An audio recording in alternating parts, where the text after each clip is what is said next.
Good morning, everyone.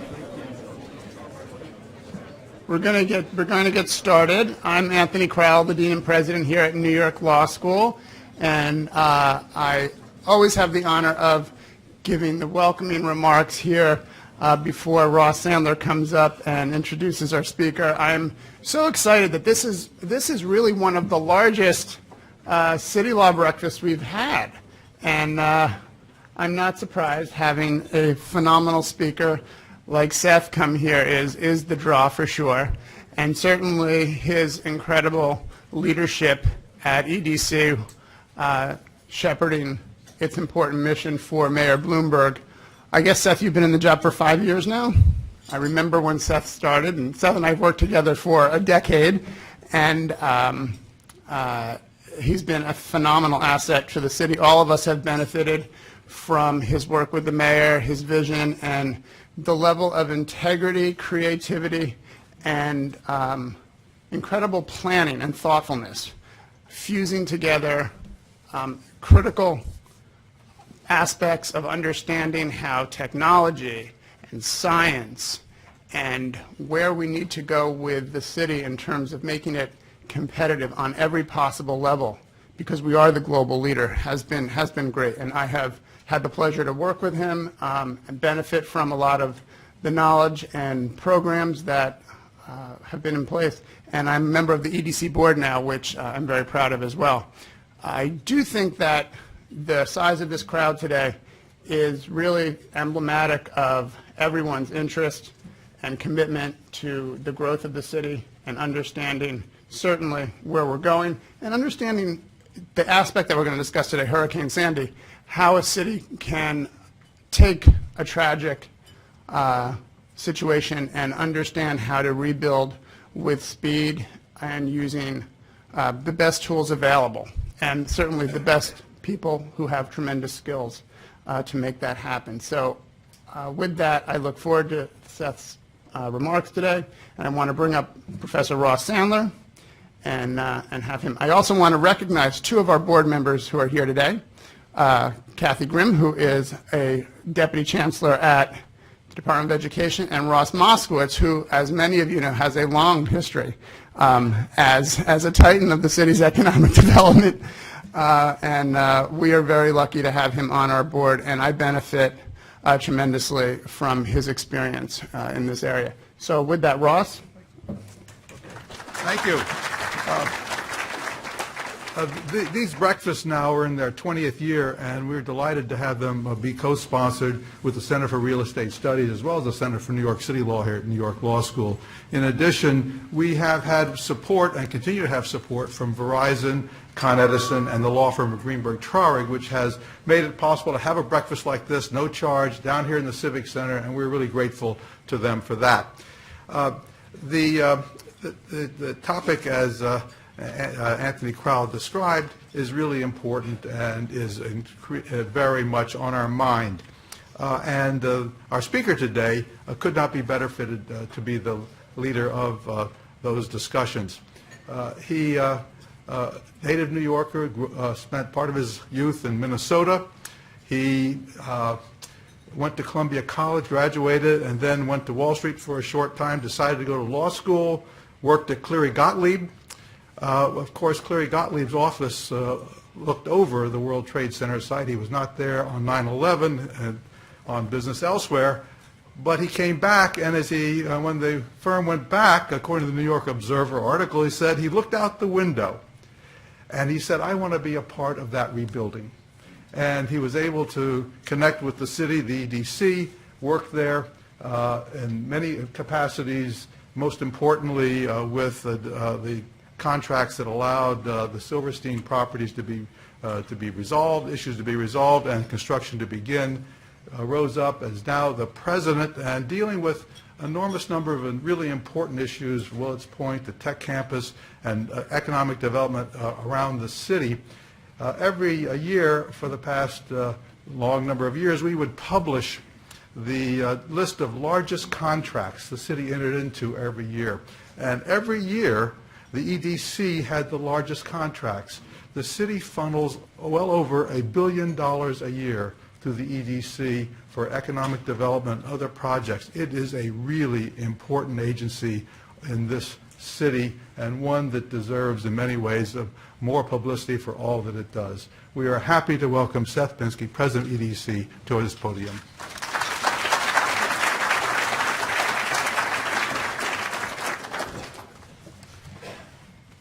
Thank you for that very nice introduction, Professor Sandler, and thank you, President Crowell, for welcoming me here. Anthony, I have to say, is one of the great unsung heroes of the Bloomberg administration. He really was there at critical moments in the administration to make sure that problems got solved. He also, by the way, was the person who would vet individuals who were being appointed by the mayor, and I remember the conversation with him, including the question, what is the most embarrassing thing that's ever happened to you? And imagine that being written on the front page of the New York Times. Tell me what it is. And that was a short conversation, fortunately, but he was always looking out for people's best interests. You know, over the past several years, I've spent a fair amount of time discussing how to keep New York City competitive. And though we certainly face very significant challenges, short-term economic and geopolitical uncertainty, long-term investment by competitor cities and nations, under Mayor Bloomberg, we have actually made substantial strides in turning New York City into what we like to refer to as the capital of 21st century innovation. In the last 5 years, for example, technology employment in New York City has increased by nearly 30%, and today there are almost 120,000 people employed in the 5 boroughs in this critical sector. There's been significant growth in industries like film and television production, tourism, and just in the last year, we have been named the most competitive urban economy in the entire world by not one, but 4 publications, including A.T. Kearney, Euromoney, The Economist, and people may discount this one, Bloomberg as well. But despite this very impressive record, in October of last year, we were reminded once again that not all of New York City's challenges come from the competitive environment. That reminder came in the form of Hurricane Sandy. And the impact of that storm was dramatic, to say the least. At the peak, the storm surge at the Battery was almost 14 feet high. Over 1,100 homes in New York were yellow tagged, 800 homes were red tagged, and hundreds were recommended to be demolished. And total losses to the city's economy, including assets and lost economic activity, came to almost $19 billion, and that's before taking into account losses to the Port Authority and the MTA. Of course, more important than all of this, thousands of New Yorkers lost irreplaceable family heirlooms, while dozens of New Yorkers lost their lives. But notwithstanding the unprecedented scale of the storm, as the storm approached the city, the mayor mobilized city government. First, of course, to secure life, to ensure that critical basic services were brought back online, and later to help people with the initial recovery efforts, assisting New Yorkers to get back on their feet and get their lives back together. Whether that was through the city's rapid repairs program, which has now made over 10,000 homes habitable again, or through the work of the Department of Sanitation, which removed over 350,000 tons of debris in just a matter of weeks. Typical of Mayor Bloomberg, though, even as our recovery efforts were still underway, he realized that as painful as the experience of Sandy was, it also presented us with an opportunity. An opportunity both to look back at the performance of city government and see where we succeeded and where there's room for improvement, and to look forward and to figure out how to make our city more resilient in the face of an uncertain future. So on December 6th, Mayor Bloomberg stood before civic leaders and called on his administration to develop 2 reports in a short time frame. One was an after-action report, which would look at the performance of city government in the recent storm. That was to be headed by Deputy Mayor Gibbs and Deputy Mayor Holloway, and that report is expected to be released in the coming few weeks. The other is a plan that grew out of 3 observations that were made by Mayor Bloomberg.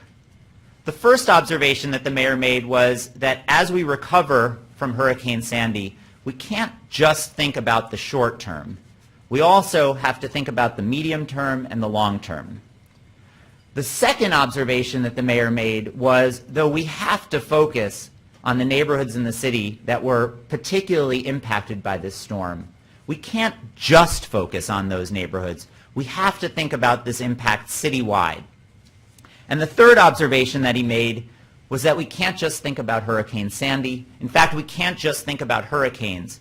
We have to think about climate change more broadly. And that's why the administration is now working on a long-term plan for how, post-Sandy, our city should not just rebuild, but to transform itself so that it will be more resilient in the face of the likely impacts of climate change going forward. And what I'd like to spend my time this morning talking to you about is how we plan to achieve that. It's first important, though, I think, to note that this plan is not being created out of whole cloth. In fact, we already have a very solid foundation.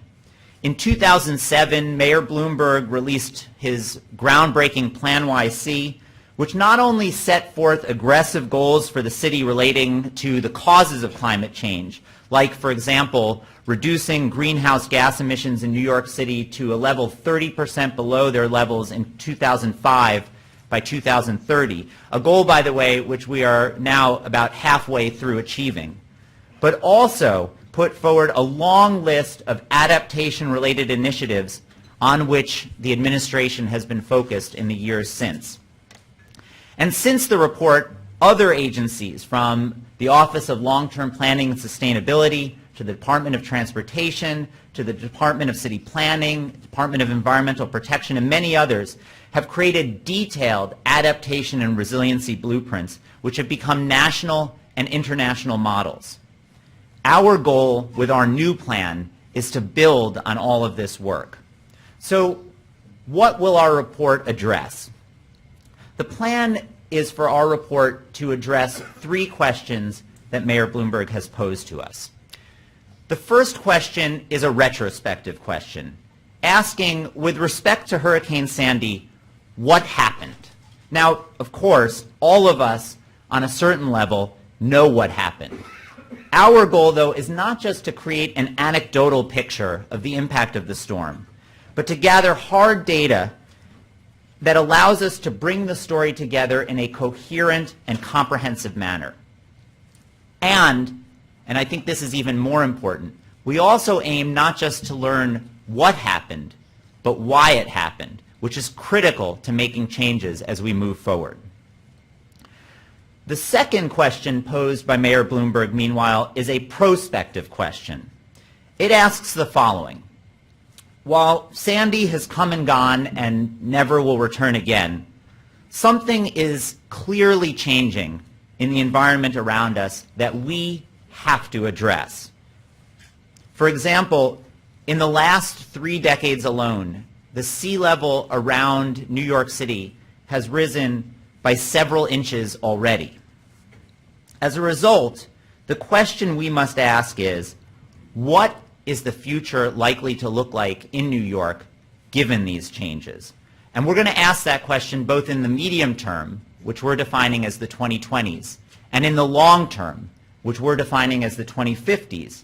And we're going to ask that question both in a steady state, when there are no storms, no heat waves, no droughts, but just sea levels that are X feet higher than they are today, and in acute situations, when those storms, those droughts, those heat waves actually are occurring. And as I will describe for you shortly, this work is going to be based on the best available science. The final question that was posed to us by Mayor Bloomberg is the so what question. So what do we do about all of this? In answering that question, we are going to look not just at the neighborhoods that were devastated by the storm and come up with rebuilding plans that make those neighborhoods safer and smarter and better than they were before, but we're also going to be looking citywide at our critical systems and infrastructure and asking, where are the vulnerabilities to these systems and infrastructure in the new world in which we will be living? Now, as is typical of Mayor Bloomberg, expectations are high and timeframes are short. We've been asked to deliver our final report by May of this year, and therefore we are well into our efforts to produce the report. For example, we've assembled a team of some 30 professionals from both the public and private sector who are already busy putting together the data that we need in order to help us to assemble our plan. The group that we've assembled is divided largely into two subgroups, one of which is focused on critical systems and infrastructure, and they're developing detailed plans to mitigate the likely impacts of climate change on these systems and infrastructure, focusing on everything from telecom to energy to housing and commerce. And then we have a second group, which is focused on developing plans for the Sandy impacted areas. Their focus is on the neighborhoods where there is the greatest lingering physical impact in the city. And the areas that they're looking at, I'm sure won't surprise any of you, but it includes the south and east shore of Staten Island, southern Queens, including the Rockaways, Broad Channel, and Howard Beach, southern Brooklyn, the Coney Island area, the Brooklyn and Queens waterfront from Sunset Park to Newtown Creek, and the southern part of Manhattan. A critical part of the effort of these teams has been outreach. And to this day, after only about 6 weeks in operation, we've already met with 51 elected officials and their staff, including 6 more meetings that we're going to be having today, and representatives of 45 different community groups. And of course, because this is the Bloomberg administration, as mentioned, underlying all of our work is going to be the best available science with key input from the New York City Panel on Climate Change, which is a group that was set up through Plan YC that includes leading academics from CUNY, Columbia, Princeton, and elsewhere in the field of climate change and what it likely means for our planet. Meanwhile, we're also making substantial progress on actually answering the questions that were posed by the mayor. In December, for example, we hired McKinsey and Swiss Re, a large reinsurance company who, because of its business, has actually been focused on the implications of climate change. And we've asked them to pull together information working with the Office of Long-Term Planning and Sustainability and others to determine what happened during Sandy and why. And let me give you a couple of examples of what we've learned.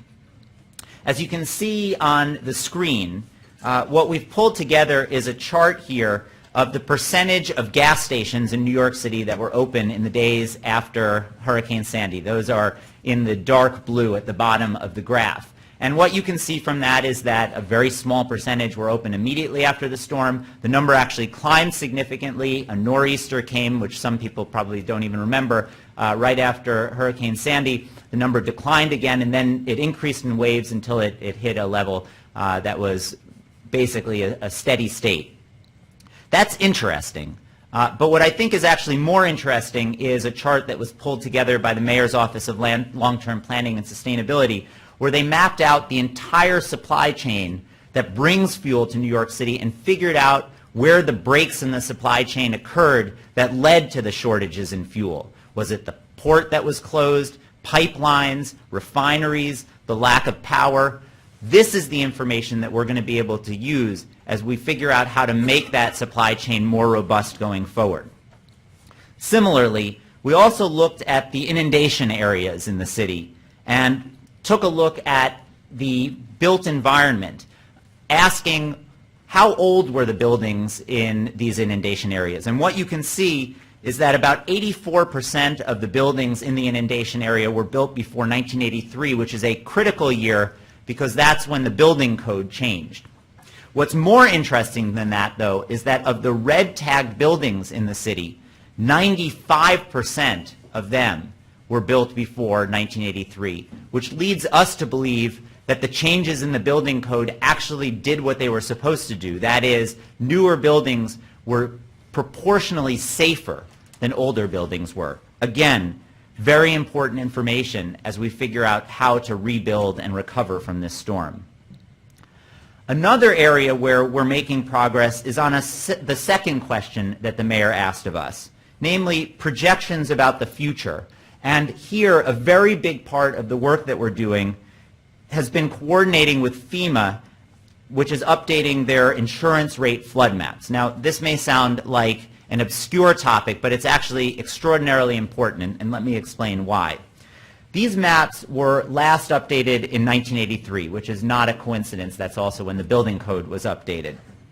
And what they show is where, in the yellow on the screens, there is a 1% chance in any given year that you are likely to experience flooding in your home or business. And in the gray area, what they show is where there's a 0.2% chance of being flooded in any given year. What that means in the yellow area is that if you have a 30-year mortgage, there is a 26% chance that during the term of that 30-year mortgage, your home will be flooded. And that's relevant because these maps are largely used to determine who is required to get flood insurance with federally backed mortgages. So, as it turns out, based on experiences of Irene and Sandy, it became clear to FEMA and many others that these maps needed to be updated. In fact, in Hurricane Sandy, as you can see here in red, the flooding occurred well outside of the 100-year floodplain. The area that you see that is in yellow is the area of the floodplain, you saw the floodplain on the previous slide, and the area in red shows that much more of the city was actually flooded during Hurricane Sandy. In fact, 44% of all red and yellow tag buildings in New York City were outside of the 100-year floodplain. Over 2/3 of the impacted residential units in New York City were outside of the 100-year floodplain. The good news is that FEMA had actually already begun to update these maps. However, because this work is very complicated, that work was likely not to be completed until about a year from now. But because of the severe impact of Hurricane Sandy and the need for people to rebuild with the best available information, FEMA has decided to release interim maps. Now, why are those interim maps important? Well, one thing that they won't do, and this is very important to understand, is they will not have the force of law, so to speak, in that they will not change who is required during this interim period to get flood insurance and who is not required to get flood insurance on federally backed mortgages. They are, in that respect, only advisory. But they will have enormous implications on our city. One, they will give a pretty good indication of where the final maps are likely to come out, and therefore will directionally show many people who are today outside of the floodplain that they are likely to be inside of the floodplain when the final maps are completed. Two, they likely will inform decisions by private insurers, not by the government-backed flood insurance program, but the insurers who largely insure commercial buildings. And you will probably see changes in rates and requirements as a result of that. And they're also likely to lead to interim changes in city zoning and building codes. Given this, we are working very hard with FEMA to ensure that these maps, when they come out, which we expect to happen very shortly, are as accurate as possible. These maps are also important because the information from these maps in turn are going to be fed into the work that we're doing with the New York City panel on climate change, which will help us not only to look forward. These maps are backwards looking. They say, based on the experience of the last X years, what do we think the floodplains look like? We want to ask, given the changes that we think are going to happen to the climate in the middle term and the long term, what do we think that the future is going to look like? But they won't only inform our projections about sea rise and storm surge. They'll also inform our projections about things like temperature, heat wave, drought, large areas of precipitation. And we want to make sure, though, with this information, that we in the Bloomberg administration and we as a city are thinking proactively rather than reactively. Though I would like to tell you that we're waiting for the conclusion of all of this analysis to begin to answer our third question, the so what question. The fact is that because of our compressed timeline, we have to actually answer all of these questions simultaneously. And so we're very hard at work already on developing this plan, working with elected officials, working with community groups. I'll have much more to say about what this plan will involve as the weeks progress. But what I can tell you today is 3 guiding principles that are helping us to organize the work that we're doing in establishing this plan. The first is that we recognize that we are never going to climate change proof New York City. That is an impossible task and therefore is a foolish goal. However, we do believe that the loss of life, the damage, the interruption that was caused by Hurricane Sandy can be mitigated. And the work that we're going to do will attempt to put the city in a place where when future storms and future climate change occurs, we will be better prepared for those occurrences going forward. Second, as we develop our recommendations, we are intensely focused on implementability. Our goal here is not to create a vision document that will sit on a shelf. What we are looking to do is create an actionable plan with a roadmap for execution, along with timelines and benchmarks for achieving that plan. And third, which is related to the second principle, among our primary aims is to ensure that there are funding sources for the initiatives that we propose. Therefore, we're intensely working with the federal task force that's been set up by Secretary Donovan to allocate the federal funding to ensure both that New York City gets its fair share of federal money and to ensure that as we develop these programs are tailored to the requirements of the federal funding source. As I mentioned, Mayor Bloomberg has set out an ambitious agenda for us and given us a compressed timeline in which to meet the goals that he's set out. However, as Hurricane Sandy and Hurricane Irene before it and numerous other events in recent days have shown, the imperative here is urgent and one that we ignore at our own peril. And I think actually that President Obama may have put it best in his recent inaugural address when he said, "We will respond to the threat of climate change, knowing that the failure to do so would betray our children and future generations." But here, I think there's some good news. Namely, we're all New Yorkers. And as challenging as our task may be, playing long odds is something that we actually do exceedingly well. Whether it's recovering from financial shocks or recovering from terrorist attacks, when others have told us that challenges are overwhelming, not only have we not succumbed, but we've succeeded, in some cases, beyond even our wildest imaginations. And that's the spirit in which we're addressing the challenge of Hurricane Sandy.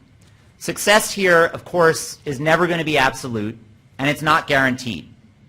But with a clear-headed and analytical understanding of the challenges that we're seeking to address, and smart, strategic, and timely investments, we can mitigate the risk, and once again, not only prove the naysayers wrong, but also establish for ourselves a leadership position on an issue that is of critical importance to the future of our planet. Thank you very much.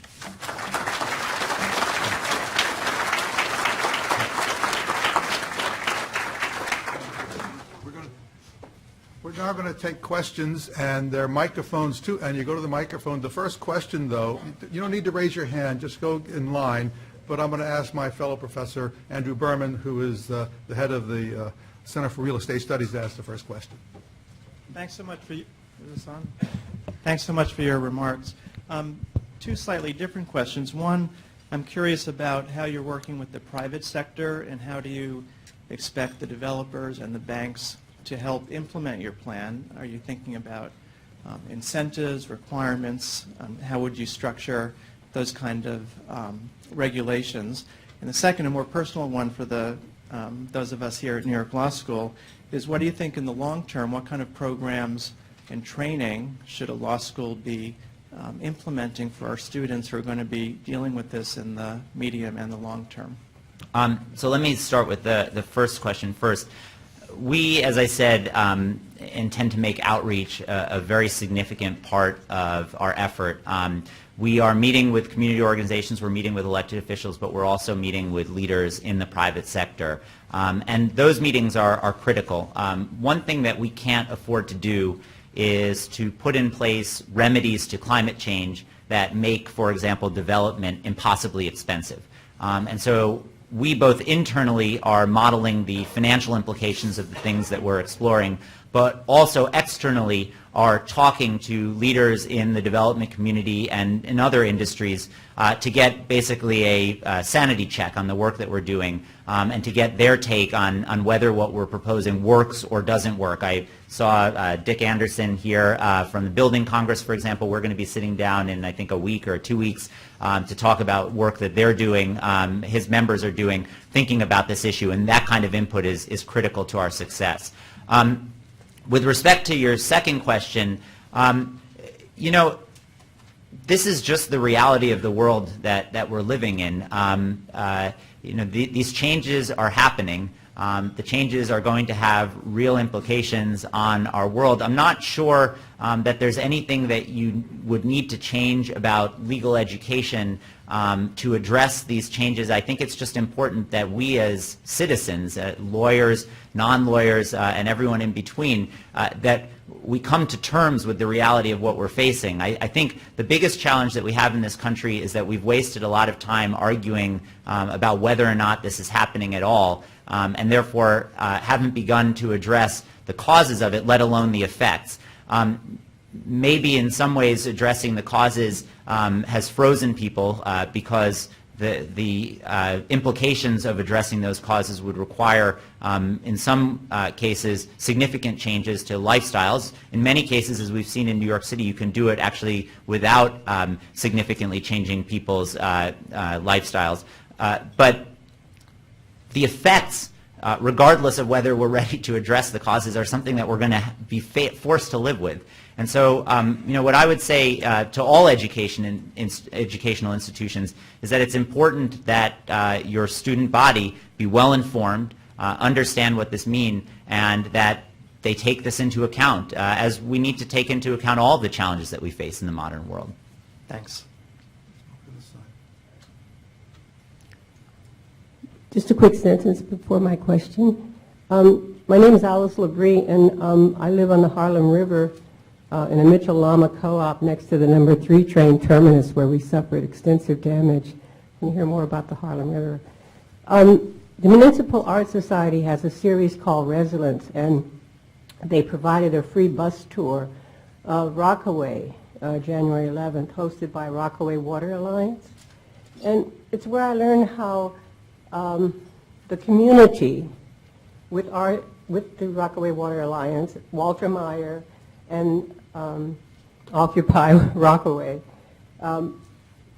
they banded together to survive before official help arrived. They cooked food from their communal garden in an empty lot over open fires. Sorry, I get kind of teary. Walter Meyer, who's an urban planner, called in favors and brought in solar panels to, you know, charge their phones. So the next day I learned at the Resilience series that they're warning all of us that it is going to be the community that's going to save us on the first round until official help comes, and it's going to be community that's going to show official help how to help us survive. My second thing is to commend you, EDC, and New York City and Company for our cruise business, and so bringing Disney in, years and all. And I'd like to hear you talk about the condition of our ports and the ongoing cruise business.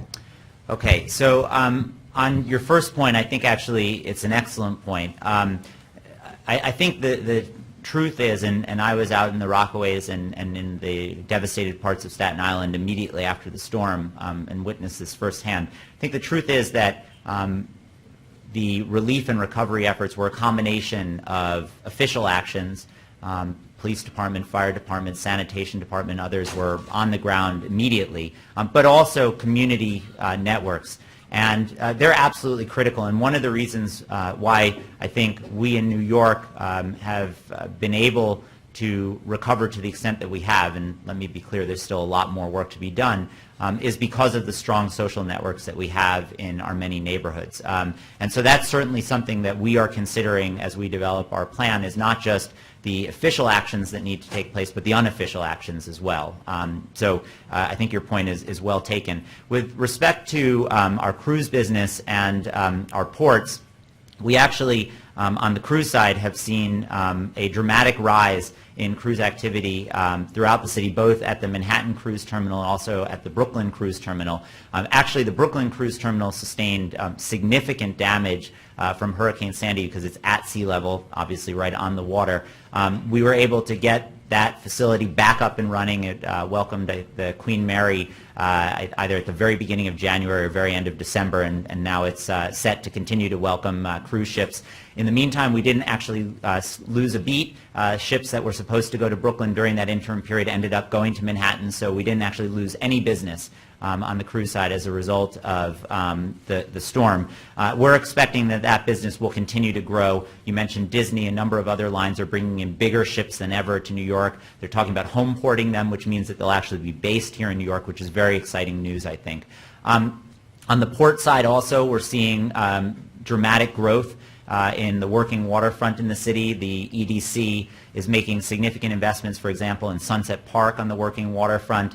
We have a project with a company called the Axis Group, which is going to take the South Brooklyn Marine Terminal, which has been dormant for years, and turn it into an active import-export facility. And we have similar projects all along the waterfront. So, you know, it's a challenging environment for us. Because there's a lot of competition, but there also is a huge amount of opportunity, and we as a city are certainly taking advantage of that. Hi, Carol O'Claricon. I have a specific question, and it is sort of at the human level, but preparation, like poverty, I guess, all seems relative. And looking back now, it seems to me the public sector here responded relatively in some ways quite well, and in others, if you take, for example, the MTA, quite well, and in other ways less well. And one of the less well ways, I think, is the Housing Authority.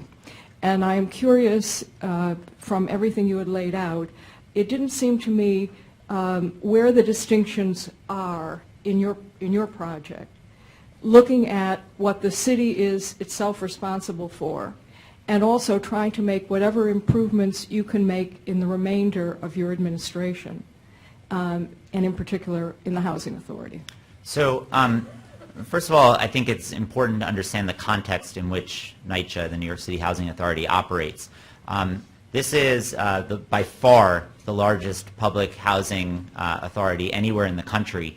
What's been happening over the last several decades is that cities around the country have been demolishing their public housing.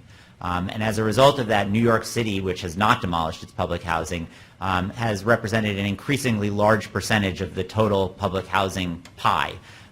As a result of that, there is very little national support for public housing at Congress and in Washington more broadly. And so funding has been inadequate for years. So what NYCHA is doing is in many ways heroic, trying to keep this enormous infrastructure up to snuff with diminishing resources from the federal government, which is what the whole model of public housing was based on. When Hurricane Sandy hit, NYCHA housing was no question significantly impacted, and the residents of NYCHA were in many ways facing very, very difficult situations. In some cases, situations that lasted for many days or longer than that. But I think it's important to understand the challenge that they faced in context. We had, for example, a meeting recently with elected officials in South Brooklyn, and everyone started by talking about the issues with NYCHA, which is understandable. And I asked a question. I said, Well, in Coney Island, for example, you have NYCHA housing, and then you have private housing, which has very similar characteristics, high-rise systems in the basement. How did NYCHA perform compared to their neighbors? And what was interesting was everyone actually said that NYCHA did a better job than the private buildings next door. Now, that doesn't mean that there's not room for improvement. And the after-action report that the mayor has requested from Deputy Mayor Gibbs and Deputy Mayor Holloway will, I'm sure, address ways in which we can make improvements. But NYCHA actually got tens and tens of thousands of units back online faster than many private buildings were able to. In fact, there are buildings in Lower Manhattan that still don't have their systems. NYCHA made sure that everyone within a matter of, I think it was 10 days, was brought back online, had hot water, had heat, had electricity. It's a very challenging situation that they face. Now, going forward, we are working with NYCHA to look at ways that we can improve upon the situation. We're looking at the possibility in flood-prone areas of moving systems out of the basement to make the buildings more secure, to put plans in place so that we're better prepared to handle people who are isolated in their apartments, who may need medication or other assistance. All of that is work that we're going to do. But I do think it's very important to give NYCHA its due with respect to the things that it did right, while also acknowledging that we definitely have the ability to do better going forward. Yeah, these are our fellow citizens. Absolutely. Some of them are, many of them are New York City employees. No question about it. No, and NYCHA is a critically important part of New York City. And the other comment I'll make is that if you look at where public housing is located, much of it was placed in what were at the time and are today marginal neighborhoods. I mean, that was the land that Robert Moses and others could afford to buy, and as a result of that, they also are disproportionately affected by things like climate change, and that's why NYCHA has to be an important part of our plans. Hi, Marcy Grigsby at New York Law School. This is fascinating information. I'm glad to see so much work being done to plan for the future. I guess I was going to ask a little bit about public housing, but maybe I can ask you to comment more broadly on how the planning that you're doing is thinking about how Hurricane Sandy and other acute events impact the economic prospects of people at the lower end of the economic spectrum, and so what kind of planning is being done in the future. Maybe you could just talk very generally about that. So first, and I think this is a point I made in my remarks, but I think it's important to say that through this effort, we are not going to solve every problem that New York City faces. And New York City, the residents of New York City, like the residents of many parts of the United States, face enormous economic pressures from global competitive pressures and thanks to other changes in the global economic picture. We're not going to be able to resolve all of those, although that's something that the city and Mayor Bloomberg in particular, through his Center for Economic Opportunity and through HRA and other agencies, has been addressing throughout his term in office. With respect to our efforts, we are looking at all of the industries that were impacted by Hurricane Sandy, and many of those industries that were impacted are industries that actually employ people on the lower end of the socioeconomic spectrum. For example, the Brooklyn and Queens waterfront had a huge number of industrial businesses that were impacted. Those are very important jobs for people without significant formal education because they tend to pay higher wages than other jobs that people like that are able to get. We're focused on trying to figure out how to get those businesses back up and running. We're also looking at neighborhood businesses in the areas that were affected and trying to figure out how we can get them back on their feet. A lot of these businesses, services businesses, retail businesses, lost everything and in some cases have not reopened. We need to make sure that those businesses reopen or other businesses replace them and the jobs that come with them are replaced as well. The other impact that I think this is going to have on people, which again maybe people are less focused on, but which will be very meaningful, is on insurance. And there are many people in the neighborhoods in particular that were hit who are lower middle class, are able barely to make ends meet. They own their homes. They pay their mortgage and don't have a whole lot left over after that. And if insurance rates go up by 100%, 200%, or whatever the change is likely to be, that could be enough to price them out of their homes. And we need to figure out how to address that problem. But we need to do it in a way that's responsible. And I think insurance is a really tricky issue because in other places in the country, when faced with situations like this, and Florida is probably the poster child for this, what the government has done is they've stepped in and basically subsidized insurance rates. Now, that solves one problem. You don't price people out of their homes. But what it has done is it's encouraged people to make unwise investments that are really unsafe investments, and you've seen a boom in development along the coast as a result of that. And that's not something that we want either. So we have to figure out how to balance all of that. But it's definitely an important part of our study. Thank you.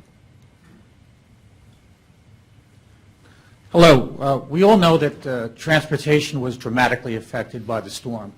One interesting thing that we see on your maps is that, as you acknowledged, the Rockaways and Staten Island were dramatically affected. Staten Island didn't come to light as far as the extent of the devastation until a few days after the storm, because essentially we were held hostage. The ferry is the primary way for people to get back and forth from Manhattan to Staten Island, and it wasn't running until Friday at noon after the storm. One thing I'd like to ask you to look at and to address going forward in your plans is the concept of having a backup plan for when the ferry does go down. And especially looking at, as the city is looking to rebuild some of the bridges and some of the other infrastructure that we have going forward, is considering the possibility of putting some other non-motorized transportation options on the 4 bridges that connect Staten Island to the other parts of the area, especially in light of the fact that, again, for a number of days after the storm, the only way to really get off and to Staten Island was hopping in your car and going over a very expensive bridge. So again, I think that's an excellent point. And actually, in many ways, the Rockaways and Staten Island had similar experiences. Staten Island with the loss of the ferry, and the Rockaways with the loss of the subway connection to the rest of the city. And in fact, the administration responded to both of those in similar ways, in that we were able to, in very quick order, get temporary ferry service to both areas. We have a ferry now that runs from the Rockaways to Lower Manhattan and connects to a ferry into Midtown, and we've pledged to keep that running until the A-train service is restored in the Rockaways. Meanwhile, on the South Shore of Staten Island, we supplemented bus service, which goes over the bridges and goes to Manhattan, the express bus service, and we also got a temporary ferry service put in on the South Shore. I think the phrase that you used is the right phrase, which is thinking of redundancy or backup service. One part of our focus is going to be, well, how do you keep an event like a storm from shutting down the transit system? And we'll certainly devote a significant amount of attention to that. But the second part of our efforts is going to be asking, okay, well, since no system is fail-safe, what do we do if, even despite our efforts, the system shuts down again? What kind of backup can we put in place? And probably the best example of how we dealt with that was right after the storm subsided. The subways, as you know, were down. There was no way to get from, for example, Brooklyn and Queens into Manhattan and vice versa. We were able to get the East River Ferry service back up and running in about a day and a half. DOT was able to, working with the MTA, create these bus bridges that created bus rapid transit between Brooklyn and Queens and New York and Manhattan. We need to make sure that we're thinking about backup systems like that, and certainly including Staten Island in that planning is fully part of our plan, and we'll have more to say about what our plans are in that respect as the plan comes out. Hi. You mentioned that you're trying to design plans and programs that would conform to federal programs and plans that will provide financing for it, make it practical. To what extent are you able or making an effort to influence the federal programs themselves and their responsiveness to the kinds of programs that you're projecting that would be beneficial to New York? So New York City and all municipalities in all states have limited influence in Washington. But we do have a seat at the table. The mayor has been down in Washington a number of times himself, speaking to federal officials, making sure that the package is crafted in a way that will be as beneficial as possible to the people of the city. The governor similarly has been down in Washington a few times doing the same thing. We have a Washington, D.C. office in the city which has been involved with the staff in Congress and in the Senate to try to help shape the bill. But at the end of the day, the bill is going to be what the bill is, and it's likely to be a $60 or so billion bill, which is a huge amount of resources that will be available to us, but we also have enormous needs, and so we're going to have to be wise with our use of those funds. You know, we have a pretty good sense at this point what the programs are going to involve. They will likely look similar to the types of programs that the federal government has put in place in response to past disasters like Hurricane Katrina in New Orleans. And we're also actually talking to people down in Louisiana about their experience to make sure that we can learn from their lessons too. I have a question. You know, it was really something.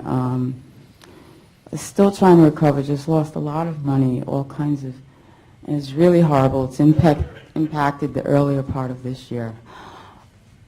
You say you have a plan for transportation.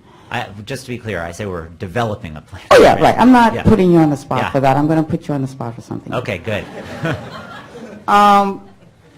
Yeah, so that's important. What's interesting is, I still can't believe it, but they say the richest zip code is right here in New York. I believe it's 10021, I believe. And so, even though I'm a Brooklyn girl, I was trapped in Manhattan. Oh, goody, goody. And so, what was interesting, when I got bored, I would watch the Madison Avenue bus. That was interesting with the yuppies in Harlem on this bus, all like this, you know, trying to get in the bus. This is a public bus. And the next thing is, I'm getting to the question, sir, was watching the richest zip code fight over the last slice of pizza, you know. And so the backup plan that I am interested in is a backup plan for food. Not this, you know, I have much respect for the military because I learned how they do that with the water and all that other stuff. Real food. And I think that that should be very important, more important than transportation. People got to eat. It was really something to see. Yeah. No, actually, it is a very important point that you're making. And I think you're actually making two important points. One point is that in this storm, the supply chain that happened to break down was our fuel supply chain. In the next storm, it certainly could be food, and in some areas, that, especially the ones that lost power, it actually did break down. And we are looking actually at the supply chains for food, for medicine, as well as for fuel and power in our report, and that's going to be something that we're going to address. The other point that you're implicitly making, which is related to what I just mentioned, is that Hurricane Sandy happened one way, but it could have just as easily happened a different way. For example, we have done some research, and when Hurricane Sandy, it was high tide hit. It was high tide here in the harbor. It was 4 hours past high tide in Long Island Sound. If Hurricane Sandy had taken exactly the same track but had arrived 4 hours earlier, this area would have largely been spared, and the neighborhoods in the Bronx and Queens would have been devastated. And there's no saying that when the next storm arrives, and we hope that it's not going to be anytime soon, and we hope it's not going to be as intense as Sandy, but there's no saying that it won't happen in a very different way. And therefore, when we think about this, which is why I think the mayor has it exactly right, we can't just think about this storm. We have to think about all of the different permutations of storms and impacts that climate change are likely to have. And one of the key areas that was spared as a result of the timing of Hurricane Sandy was Hunts Point in the Bronx, where much of our produce comes from, much of our meat comes from, much of our fish comes from. Also the most starving area and it's one of the poorest neighborhoods in the city. And we got lucky in that respect this time, but we need to think about how we protect ourselves and protect that neighborhood and many other neighborhoods in case a future storm takes a future track. This is the last 5 minutes, the last two questions. Yes. How are we going to prevent some of the mistakes that were made by, as you said, non-competitive institutions? For example, New York University Medical Center placed their all the most essential equipment in the basement, all their power generators. How do we prevent that within large institutions that may not be, as you say, in the competitive environment? So we are looking at hospitals as another critical system that we need to ensure the safety of here in New York. We're looking at the lessons learned, and not just from NYU, but from Downtown Hospital, from Coney Island Hospital, Bellevue, the VA. You know, again, this is tricky because we need to make sure that we're not fighting the last war. A lot of people are responding, for example, to this recent storm by saying we're going to move our systems up to the roof. Well, next time the hurricane may come with very little storm surge and may come with very heavy winds, and having things on your roof may actually be worse.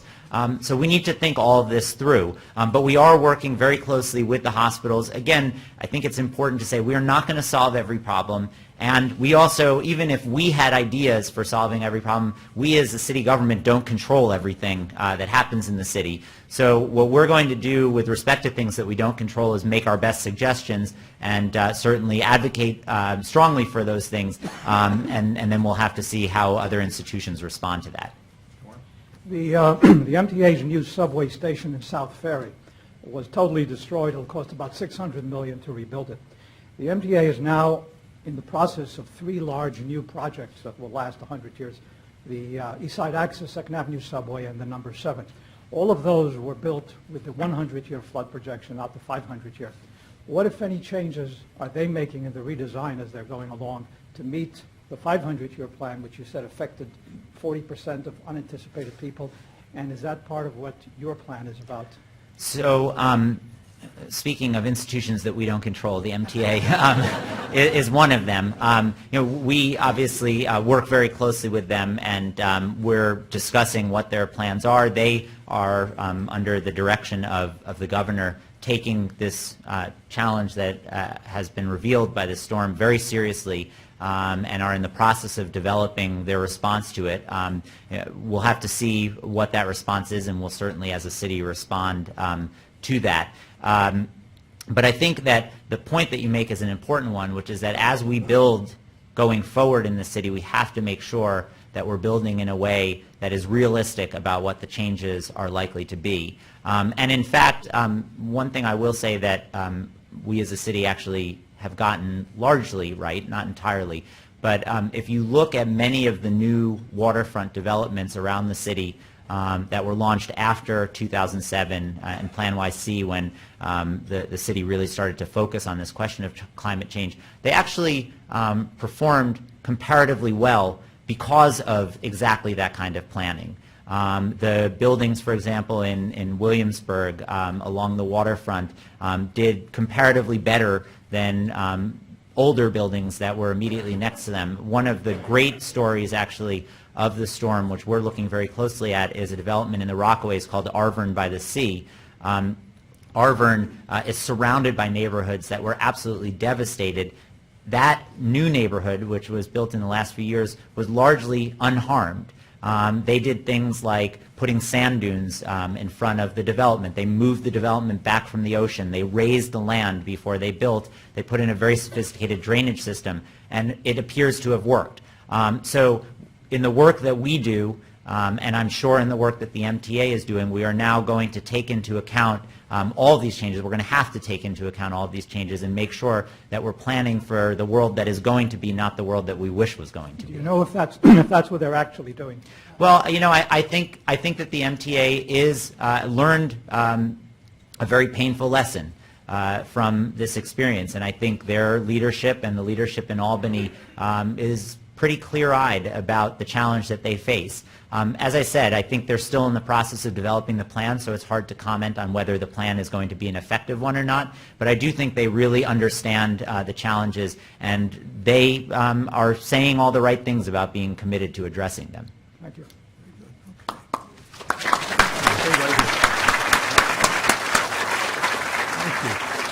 Well, this was really a wide-ranging discussion, although it wasn't quite as wide as I was hoping. I was happy about the question about the cruise ship, but I would like to know more about Willets Point and about the tech campus, so come back and tell us more. As we always do at these events, we'd like to present to our speaker a product of the scholarship of New York Law School, and I'm really pleased to present to Seth Pinsky a new book by my colleague Jethro Lieberman, Liberalism Undressed. It's published this month, and it is a super read. I give it to you with gratitude, and we welcome you back another time as well. Thank you very much. We will see you on February 8th. Thank you. That was really interesting. Very good. A good question.